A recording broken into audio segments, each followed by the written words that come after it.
How much time do you waste every day? Be honest. If you keep doing this, will the future you feel happy or regret it? Most people spend their time scrolling on their phone, putting things off and getting distracted. Then they wonder why they are stuck. But there is a way to change this. You can take control of your life starting right now. First, stop thinking being busy is the same as being productive. Just because you are doing something does not mean it matters. Ask yourself, will this thing help me get closer to my dreams? Or am I just wasting my time? If you do not think about this, you might end up working hard but staying poor.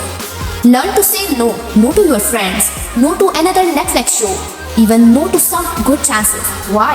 Because every time you say yes to things that do not matter, you are saying no to things that do. Start asking yourself, what will this cost me in 5 years? The truth is, most people never even think about this.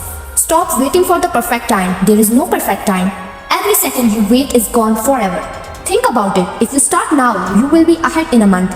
If you wait, you will still be in the same place. Time is the most valuable thing you have. You cannot buy it, but you can lose it. Will you waste it or use it wisely? You have a choice.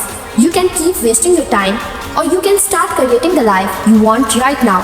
What will you do? Do not just think about it. Take action today. Subscribe to the channel and let us work on building the life you dream of, one small choice at a time. Azhar.